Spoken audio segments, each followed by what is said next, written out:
Um, and it looks like, do we have, who else we have on with us? John's here, and Two Johns. So John Aprea, our area manager, and I know you guys had spoken earlier. Thank you, John, for getting on the line. John was out in the field running around on some projects. We weren't sure if he was going to make it back. So that's why he had reached out earlier. And I put some of his supporting comments just in the notes that went out to everybody.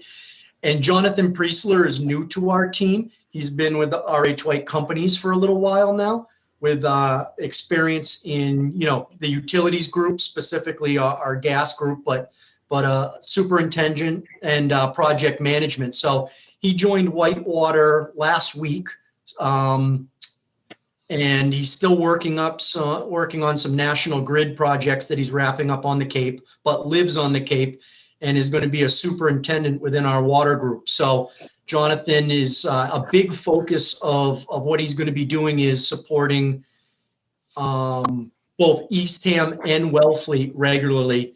Again, with that sound project management experience, under the direction of John. I will work to get him up to speed on any projects that we have ongoing, but just a good dedicated resource for the two big towns that we're supporting, along with some of our small systems and compliance and operations support work. So really excited to have him on the team. welcome, John. Yeah, thank you. Nice to meet some of you guys, and look forward to working with everybody. Good. So let's get started then. And so the first item on here is Rebecca's departure. So, Yeah, I don't even want to talk about that. none of us do, but I'm not going that far. I know. Literally just across the Across the hall. hall, right. And we're grateful for that you're still going to be there, available to us, to provide, guidance to whoever comes in to take your place. As far as I know, no action has happened on that yet. There's no, they have not begun a search for your replacement. No, I actually just posted my job today on the town website. Okay. So it's posted and it'll close January 29th. And I have a feeling, if I know Maria, I'll be in on the interviews as well. So I'll be able to kind of hand pick who takes over. I mean, I'll do my best, but. Yeah. Remind folks, what's in that job description aside from the Water Commission? It's the water clerk, and then it is the committee secretary for the planning board, the board of water, the board of health, and the finance committee. And then it also includes the assistant town clerk. Okay. You're gonna have to hire 3 people. Well, it's funny. I can do all of those, but then when you add the executive assistant on top of that, it has been very, very difficult to try and keep up with everybody. Yeah. Oh, yeah. Well, I know you've got another meeting then this evening, correct? My debut of the select board. At 6 o'clock. So Yeah. we'll should try be to fun. keep a little bit of a window here of room to kind of decompress after this and get ready for the next one. So Oh, I don't think most of these items are pretty straightforward that we have, but clearly you're going to be missed, and it's been wonderful having you. I mean, you've really taken the job and made it your own, and that was really wonderful. So everybody I know will be missing you. thank you. Well, come visit me. I'm across the hall. Yeah, Rebecca, you were amazing. I mean, you'd say you want something and like immediately it was there, or I'll get it yesterday, or Thank you. whatever. You were just exceptional of that. And I've had a lot Thank of you. assistants over the years. And you're one of the very best. Thank you very much. I appreciate that. So the next item on here is the SCADA system, and essentially I just wanted to report that everything is in motion there.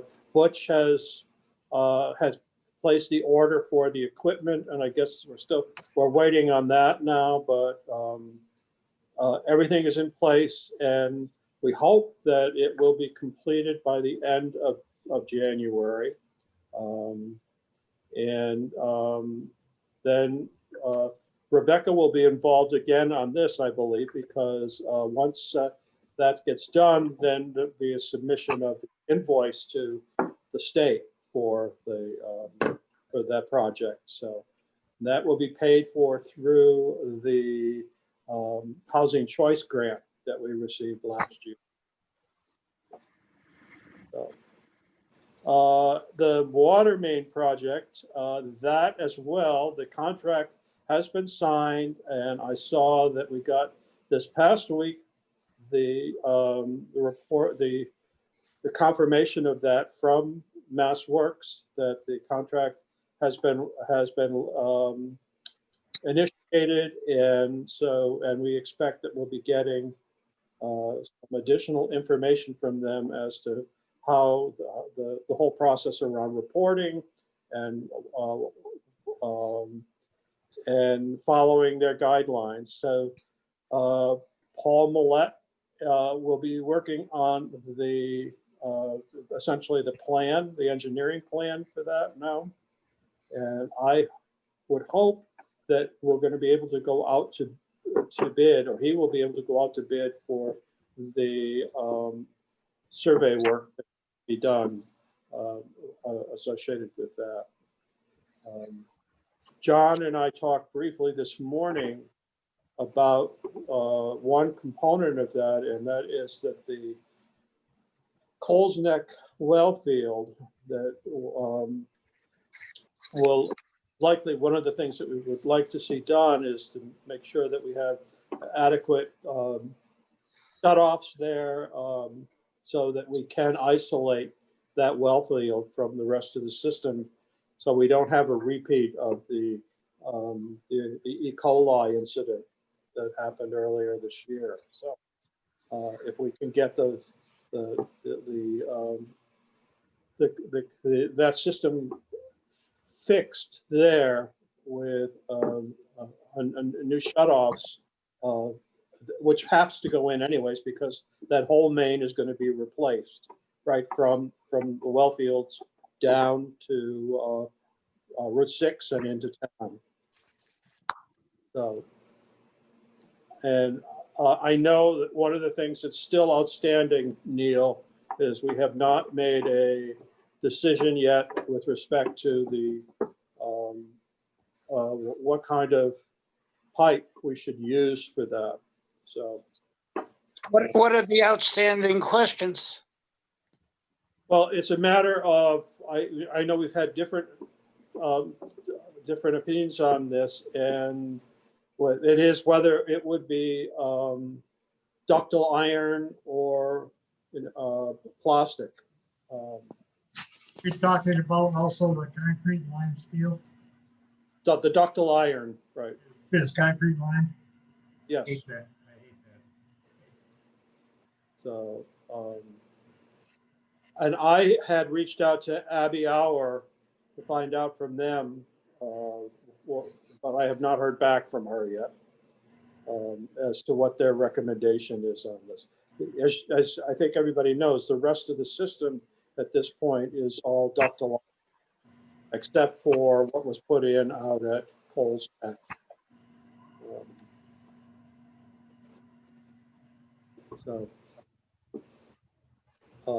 Anybody else have any thoughts on that? Just to John's note, regarding, consistency in the system, obviously, a good thing for any teams coming in to do any work, and just knowing what's out there without having a lot of different materials, I would think would be important.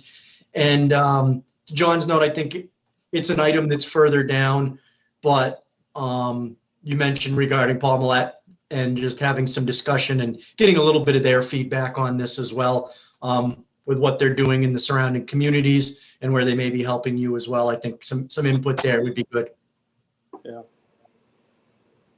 Well, both Neil and I have spoken with Paul Millette on this, and Paul has acknowledged that it's an option, but I know that the system in Eastham that's been installed is all ductile iron there.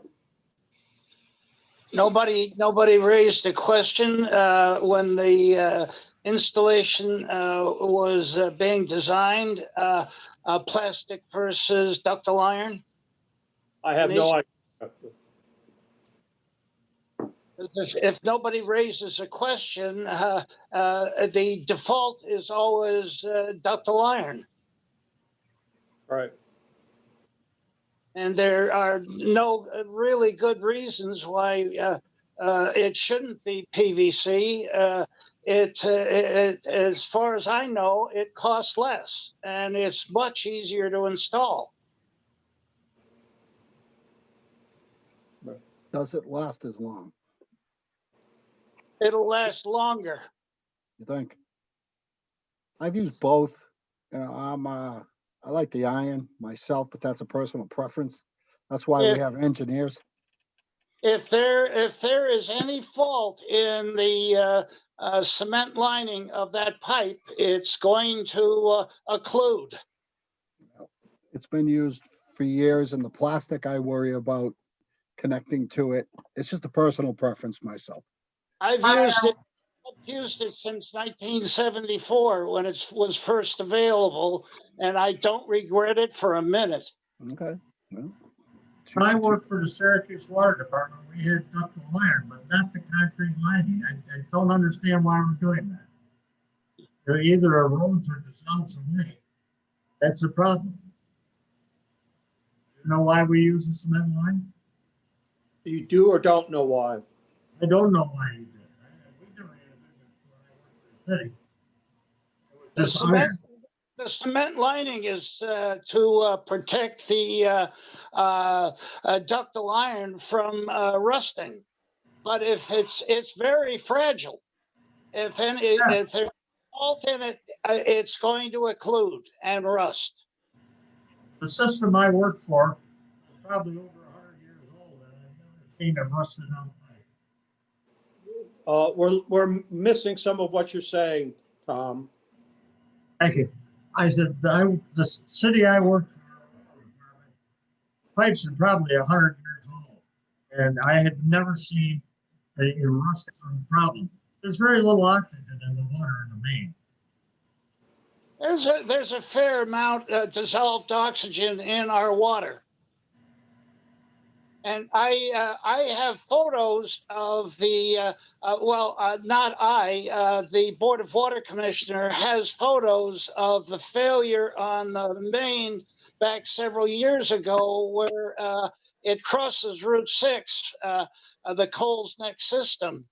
And it was leaking at a junction between the plastic pipe and the ductile iron pipe, and I was amazed at the occlusion of the 4-inch pipe. It was reduced in diameter to about 3 inches, and Roy Mayer took pictures of it, and they are on file in our the Board of Water Commissioners files. You should. Say again, Tom? Where did the concrete go? Well, Steve, one of the things that, Neil, that we have not ascertained is why there was any ductile iron even in that area, because that whole water main that came down or comes down from Coles Neck was always PVC. It was not ductile iron. Well, it was ductile iron that had the failure point. Actually, the installation at the junction was problematic because the engagement for the plastic pipe was about ½ an inch. And both Roy and I observed that it probably leaked from the get-go.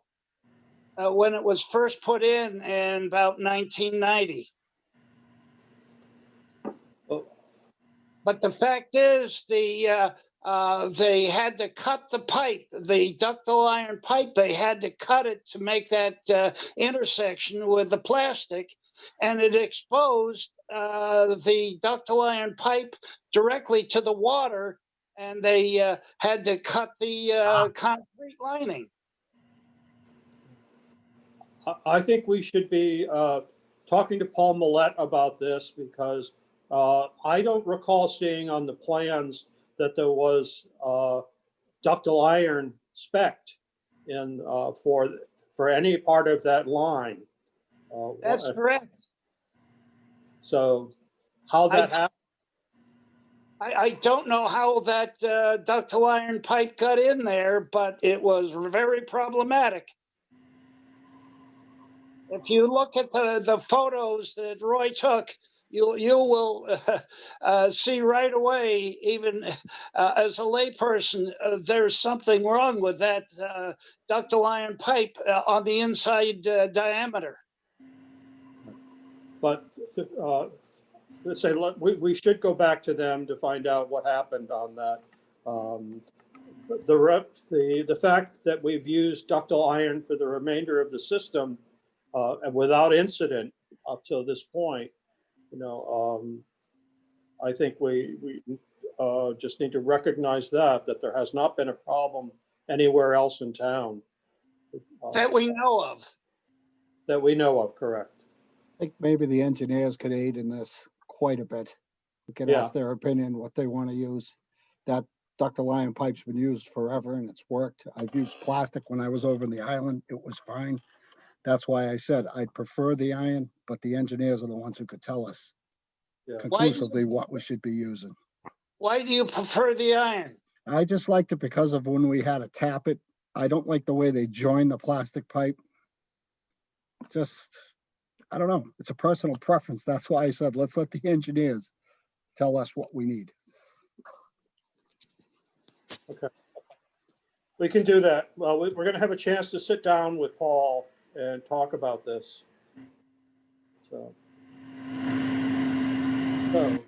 the next item that we have on here is the curb stop for Masonic Lane. And that was one of the things that John and I talked about this morning, that I had sent around. I don't know if anybody has looked at that. The Witz Lane Diagram. there's an 8-inch main that comes down from Main Street down Witz Lane, and it takes a jog around a manhole there. So that was a concern, and that jog is essentially right in the area where they want to tap this for the to take the line up Masonic Lane. So, but we think that looking at the drawing, there's probably adequate room to get a curb stop in there, either before or after that jog the line. And they have contracted with RB Hour to do that work.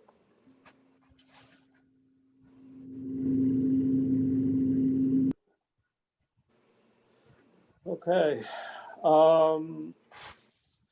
Eric, you want to give us any? No, I was just saying that I'd spoken with Robert Hour as well, and provided some supporting information along the way, and I know you had as well, Jim. So they seem like they're in a good position to do it, and I would agree with what John's advised as well.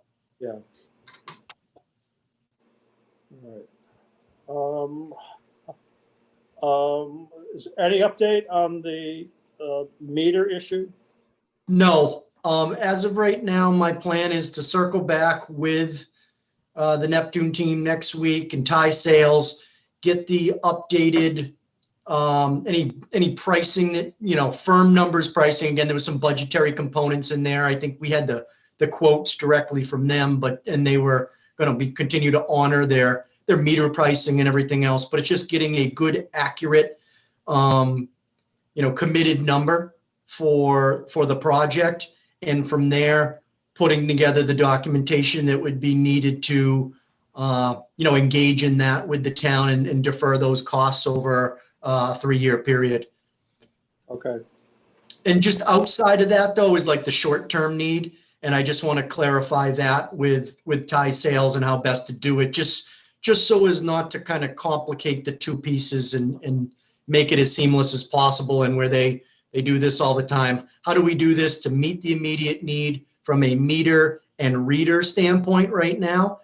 And also put ourselves in the position to begin the project this year, provided a lot of different variables cooperate for getting in and out of people's homes and everything else. But to be able to begin this water main project this year, water meter replacement, hopefully have some, good progress and finish up whatever we have to in the following year. And again, just carry those costs over the 3. okay. But in the meantime, we can use Neptune meters, or we can purchase Neptune meters if we need them for any new or replacement meters, correct? Yes, because early in this process, once we, get everything signed and drafted, we're going to go ahead and purchase the belt clip style reader that we're going to need to read the Neptune meters. So we'll have that early in the process for any of the billing that needs to be done. That should carry through the majority of the meter replacement.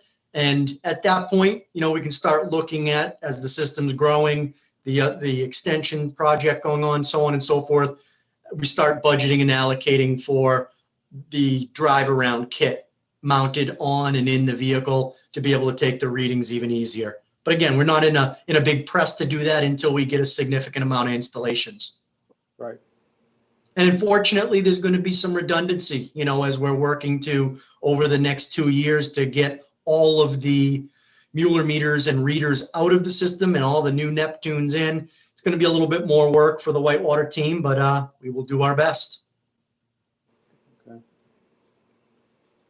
So there's no action that's needed from us at this point on that, correct? Not at this point, but I expect to have some progress before the next meeting, just with the holidays and a bombardment of everyone with New Year's resolutions and a new sense of urgency on stuff. It's been a little crazy since we got back here. Yeah, okay. So the next item on here is Squires Pond Lane. And I think if for anybody who's not familiar with that, Squires Pond Lane is a short dead-end lane, comes off of Main Street near the Methodist Church and runs down to Squires Pond. And there are, I believe, 4, if I'm not mistaken, there are 4 residential lots on there, one of which is not built on. The other 3 have, 2 of them have small cottages, and the other one has an older house on it. And that property is up for sale right now, and those folks have asked about installing town water on it. It's the first property as you go down Squires Pond Lane on the left-hand side. So the issue there is that it is a public way, and the town has at the end of it right now a small hydrant kind of setup where they can pump water out of Squires Pond to fill a tanker truck if need be. But it's not hooked up to a water main or anything. It's just next with the pond. And so we were looking at this as to what the best solution would be. And John and I were talking about this morning. It's only the distance from Main Street down to the last property that could conceivably use town water is approximately 350 feet. And there is a hydrant at the top of the lane right on Main Street there. So it's less than 500 feet all the way down to the lane. So there is no need as necessarily for a hydrant, although I have reached out to Chief Pauly just to find out what his preference is on this. Since this is not something we had anticipated, the cost of installation on this would be up to any of the property owners there on Squires Pond Lane to install it. And then I think we would need to make a determination of offsetting the connection fee, much like what we did with Masonic Lane. And it's likely to cost considerably more than what the connection fee would be for any one or for all of those properties there. But we need to do a couple of things on this. And one is reaching out to the other property owners to see if anyone else is interested in the groundwater. What we want to avoid is going in and just putting in a single 1-inch line down to that first property and then have somebody else ask for water later on. So we feel like it's important that we assess the whole situation here before anything is done. So as I said, I've reached out to Chief Pauly to see what his preference is on this. John Aprea had also talked about if there were a way to connect it to loop it with, say, like School Street. But from what I could tell, there's no town-owned land in there, so they would require an easement across somebody's property in order to connect to the main on School Street. So in all likelihood, what would have to happen would be kind of like a bleeder valve at the end of the line on Squires Pond Lane if we were to bring it down all the way down the lane. So I think the reason I put this back on the agenda is because it is one of those situations where we will have to make a decision about what we do about the connection fee. If the owners on Squires Pond Lane decide that they want water and are willing to pay to have a 4-inch line, say, brought down from Main Street, and then adding a bleeder at the end of it.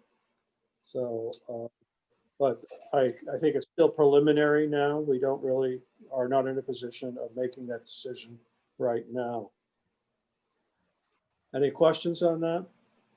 So what's the difference in the cost between the 1-inch and the 4-inch? Oh, I think it would be significant, because because they'd have to put in, if it's a 1-inch and it only goes to that first property, it's essentially like what you do with most homes, residential properties. It's Like just the attachment, yeah. Yeah. How big is the existing line? How big is the existing line? It's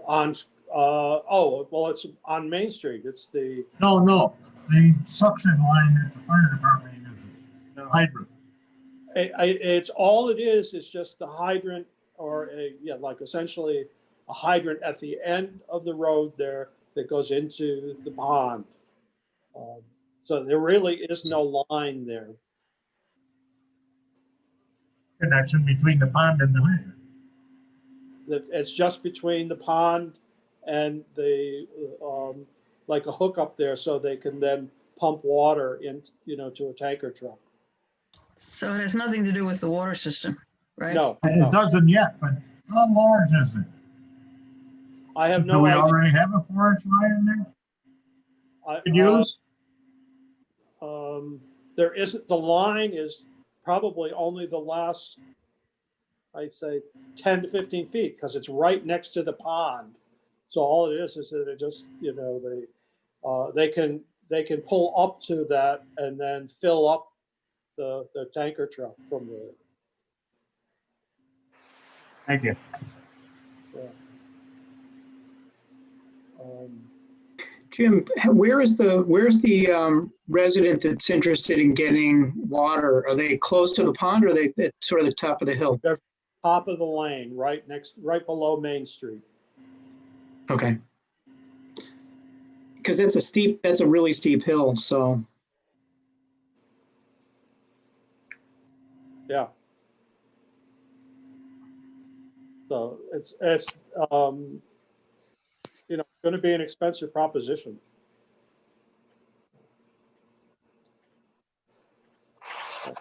Well, stay tuned. I'll tell you, I'll get, as I get more information, I'll share that with you. The next one, though, the next item will require us to make a decision on this. And this is for 25 Bank Street, which is the building that housed the clothing operation there that's now on Main Street. I think it's called Rags or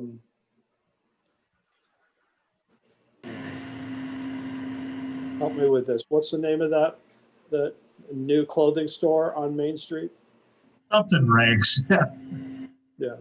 Well, they used to be in the building in standalone building on 25 Bank Street. It was up at the top of the hill on the left-hand side.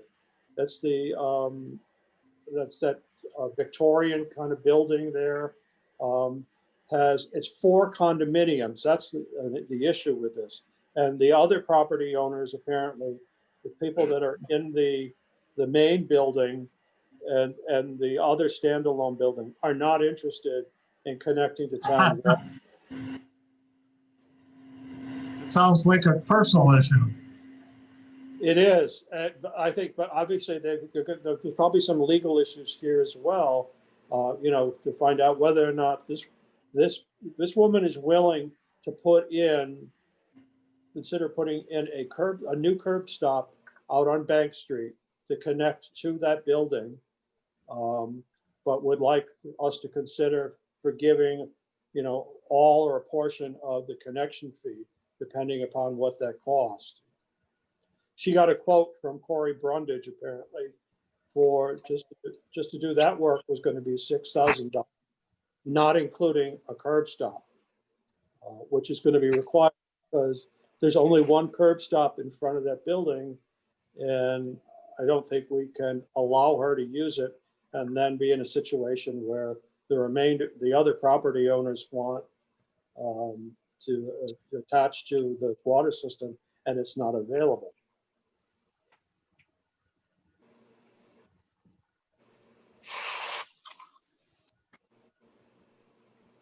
Well, what is special about her request? Well, it's a small building. All that's in there now is going to be a pottery studio that she intends to. So there's a sink and apparently a toilet. So it would be, and it would be commercial operations. So normally the fee would be $9,600.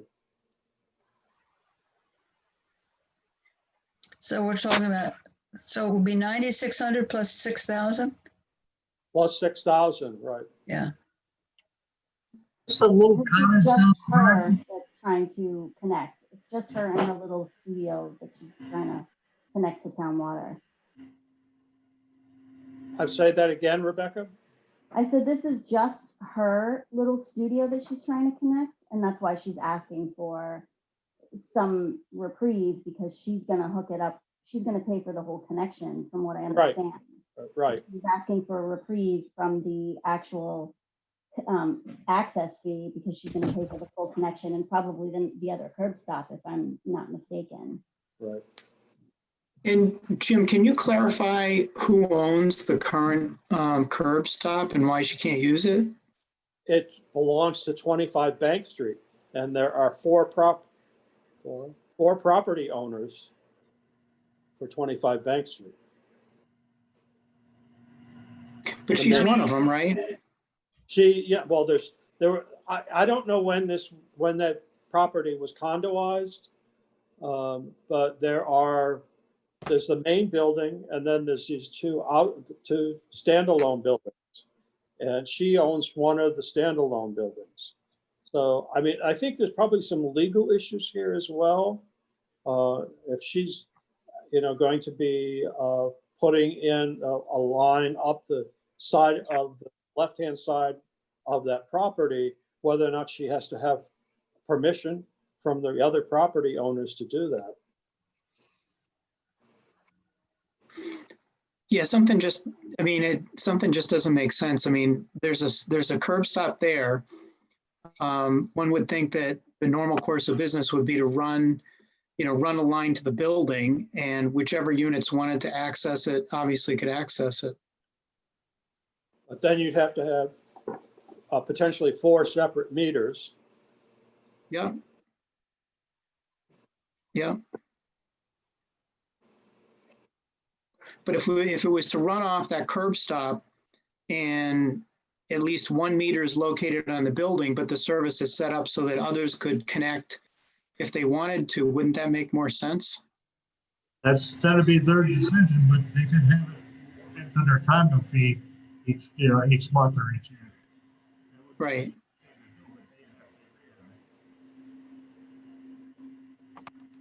It just seems very strange, I Yeah, it guess. does. You said that. Right. Not being into pipes myself, I must just, as an outsider, I say this sounds weird. I think what her concern is that she intends to use this property year round for her business. And the other 3 are not open in the winter months. Okay. So, they would normally have the water system turned off at that point. But if you had Neil would know better than anybody, but if you had a T in the building with 4 branches on it, each with its own meter, it's just kind of crazy. You would think you'd set it up for the way the condo should be set up. With a single meter? There's nothing there now, Neil, but the question is, like, if you were going to do a condo, what would you normally do? Well, it's either a single master meter or a individual meter unit. There's also an argument to be made, why not do a master meter? But of course, that's, as Tom said, it's really up to it sounds like there's some association issues. Maybe they don't want to pay for it, or they're not interested in water, and she is, and so she's just trying to do an end run. I don't know.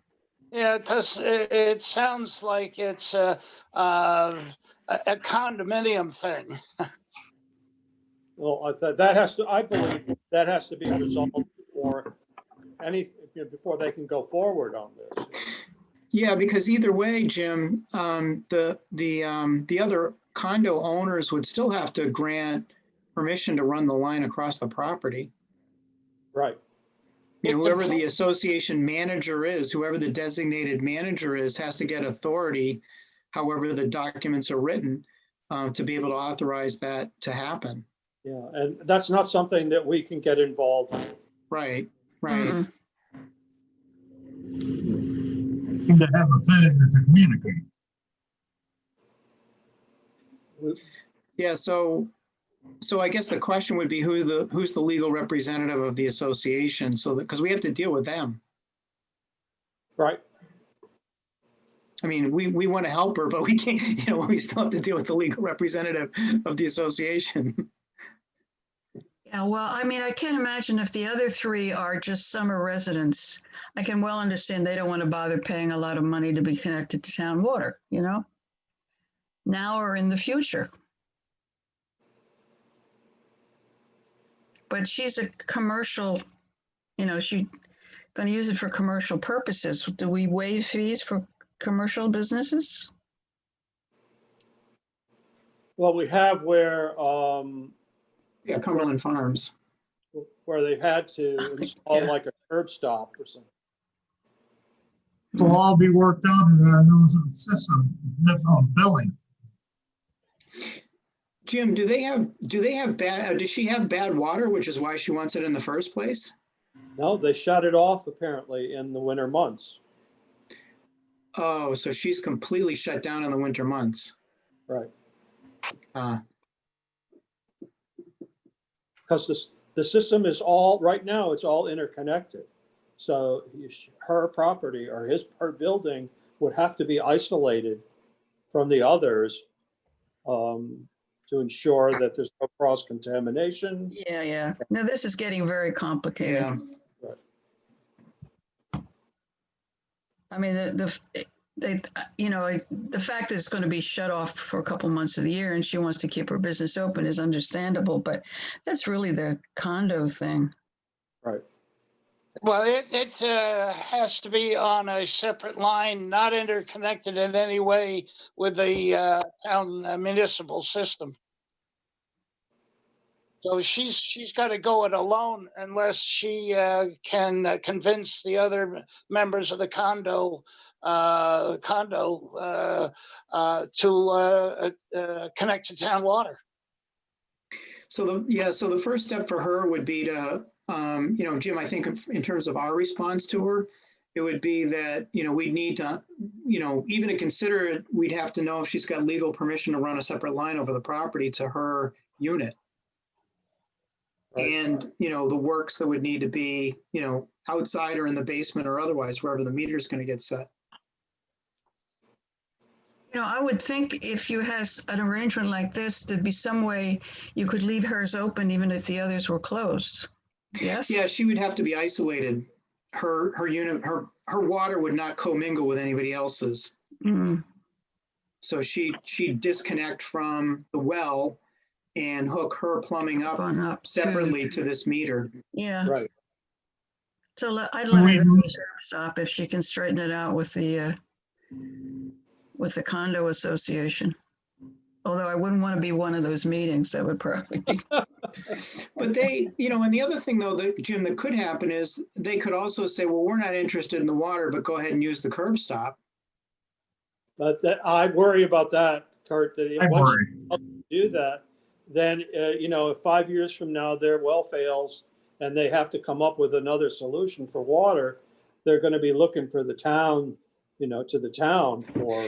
Right, but the water's going to be in the building. At that point, all you have to do is tee into the existing line that's already coming in the building.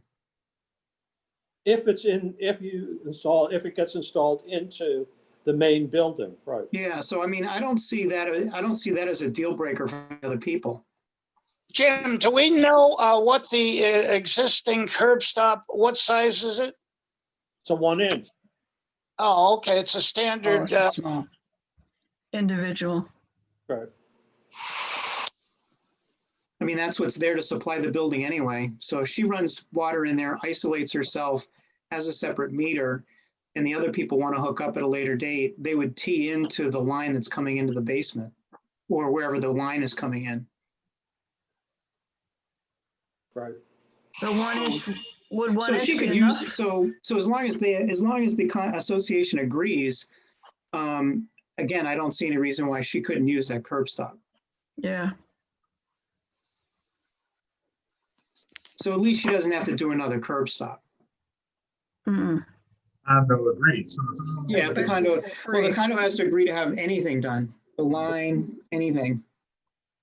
Or, or to put, the meter in the basement of their Right. building. Yeah, the associate, whoever the designated association legal entity is, has to grant that permission.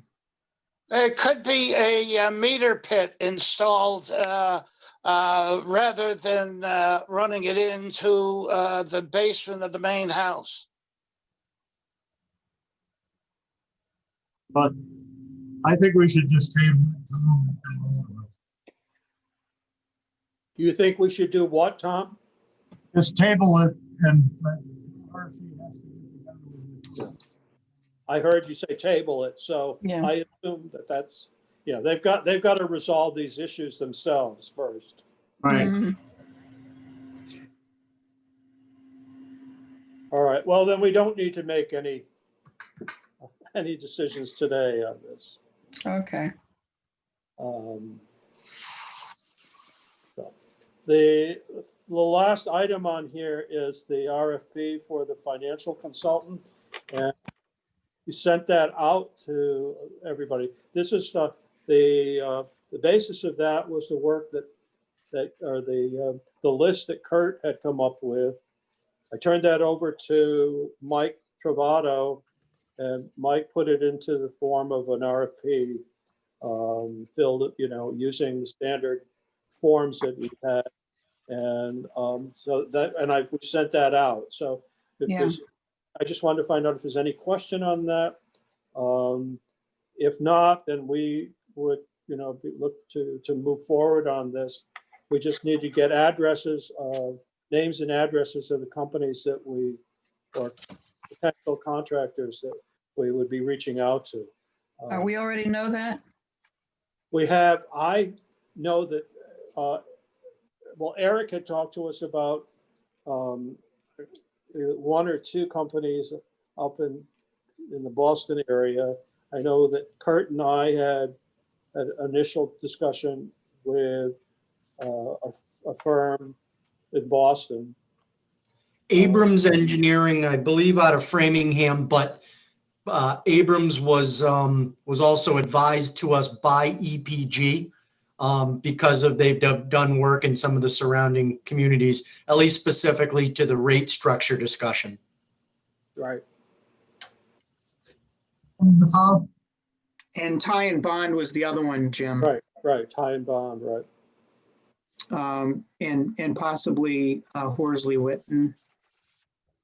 Do you think that would they be interested in submitting on this? Yeah, I think they would.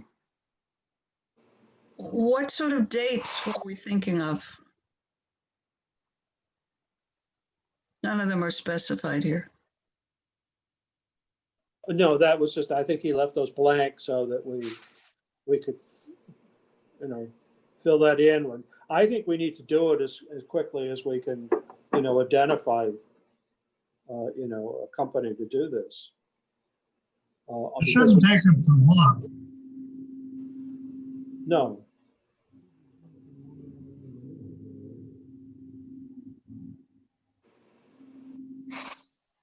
So what would be an appropriate date?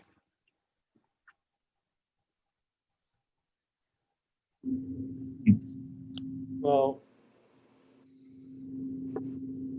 I would like to see us to try to get this out. Well, Mike leaves this week, right, Rebecca? Yeah, he leaves tomorrow. So I don't think we're going to get, much more help from him on Him. this. We'll have to just, fill in the blanks and then get it sent out. So. That's good, Jim. Don't we have to, by state law, post this someplace?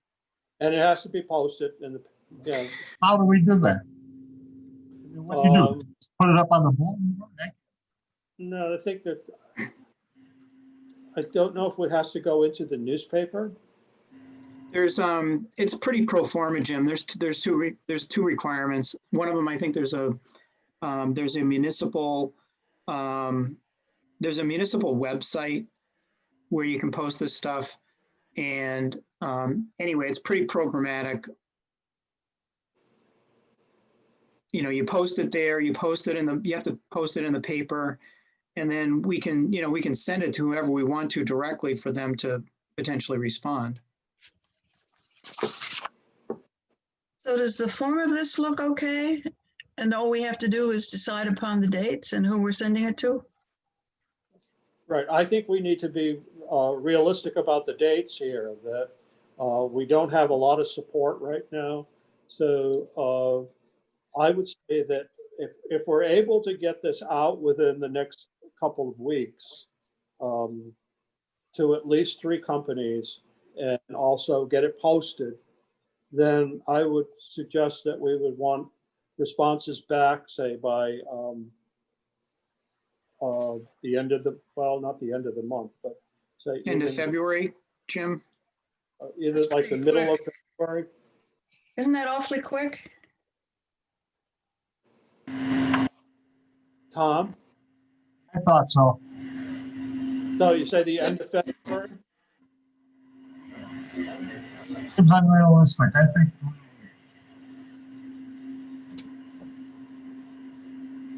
I mean, that only gives them 30 days. Well, yeah. The Um, end of February is, I find, it's fine with me.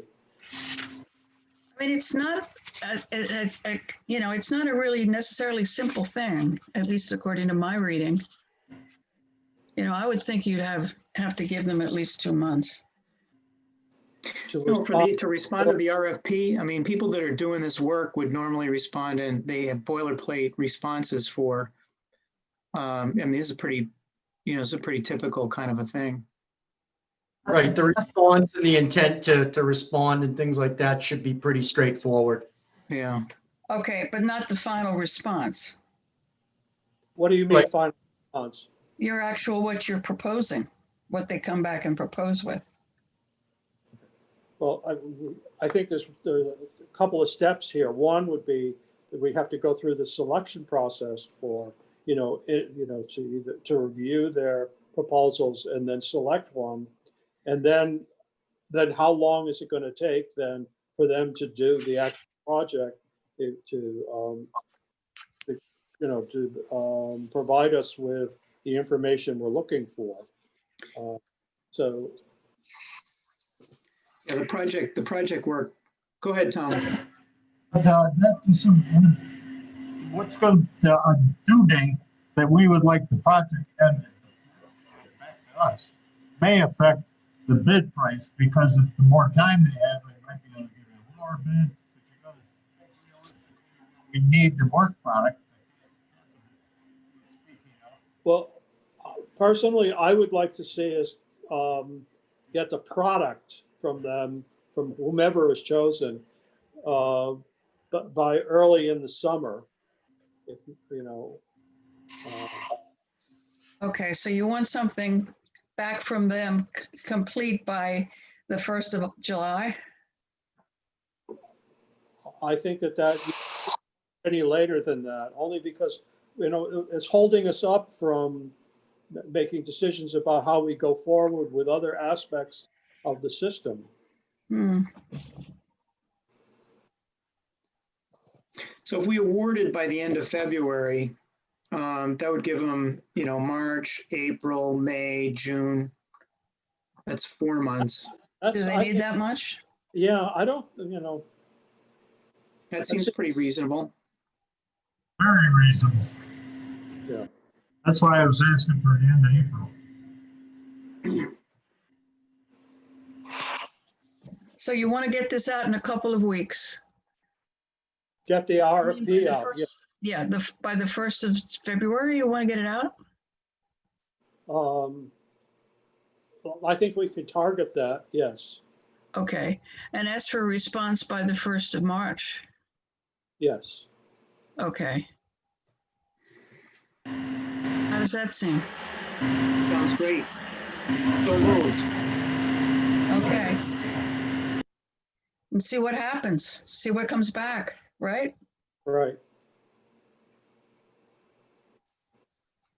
So we're okay with the form of the Yeah, the RFP? form's fine, form's fine. And we'll use those dates then, that we're looking to get this out by the beginning of February, and that we want responses back by the end of February.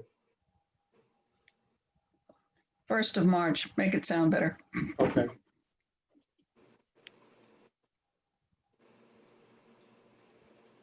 All right. All right, that sounds good. Okay. So, all right. So we will move. We'll move in that direction. Rebecca, we're still going to need your name on a few things here. No problem. I'm not going anywhere. I think that it's gonna, for the time being, I think that you probably would be identified as the person who, that they would be sending information to. Yes. Yeah. So, and.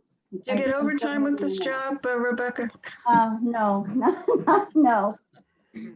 It's just giving her more incentive to get somebody to replace her. Yeah. Yeah, No, I'm gonna miss you guys. I don't know. right. So, do we need a motion on that? I so move. To use the RFP, draft RFP, and to establish those dates, Yeah, to get it out by the end of the month, and request responses back by the beginning of March. right. The one thing I'm noticing, do we want to, there's a, town has allocated a project fee not to exceed. I'm sorry. Right, that there's a, one of the lines in there is that the town has allocated a specific amount not to exceed. Oh, yeah. Well, we don't have that. Mike might have that language, and actually, I'm meeting with him tomorrow to go over all his paperwork that he has so that I know where that is. I can double check with him about this if you want. Yeah, it's a good idea What to do you- see. What do you recommend, Kurt? Well, my recommendation would be to take it out, and just let them bid. I mean, they can, worst case scenario, somebody would bid on a time and materials basis, an estimate, but, we've asked for a fixed price contract. You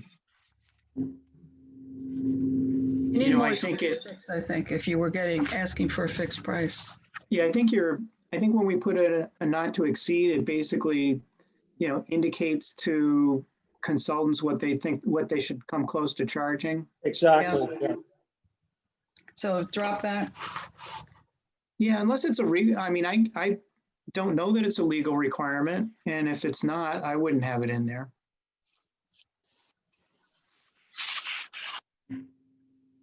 Yeah. I agree with you. Okay, so what page is that?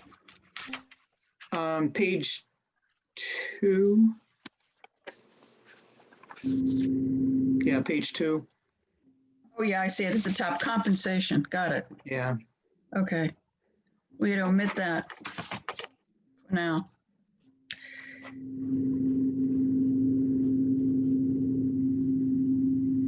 That's a good suggestion.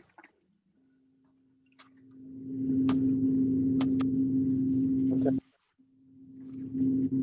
So move without that change?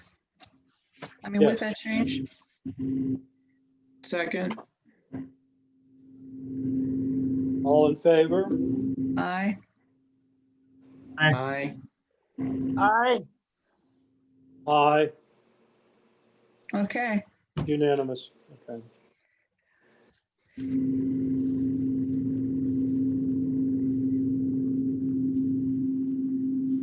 Okay. The last thing on here is minutes. And I believe those were sent out before. Correct, Rebecca? That is correct. In your previous mailing. Yeah, let's see if I had pulled all these things earlier. Why didn't we vote on them before?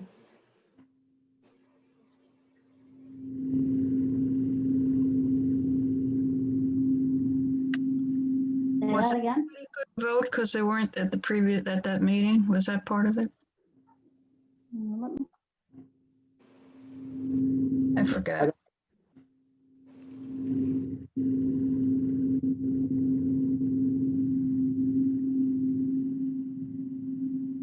Can we get them out again to folks and then, We'll do it later. Yeah.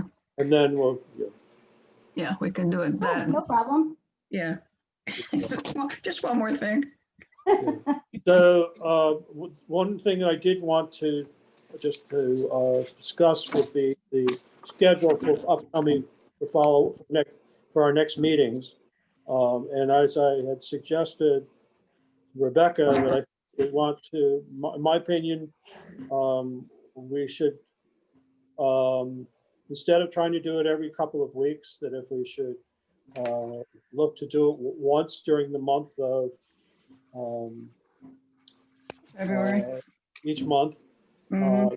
And that way it would be a little less work for whoever is coming in. And as I recall, we didn't do too well in terms of getting the meetings kind of scheduled and the minutes and everything when before we had Rebecca. So I would like to try to limit that, and also to limit the how much information we get into the minutes going forward. Okay. I like that, but with your ability to call a session. And just for the record, I will still do your minutes until my job is replaced, so that's not stress on you. Yeah. So I would recommend that we select a date for the next meeting somewhere on or around the beginning of February.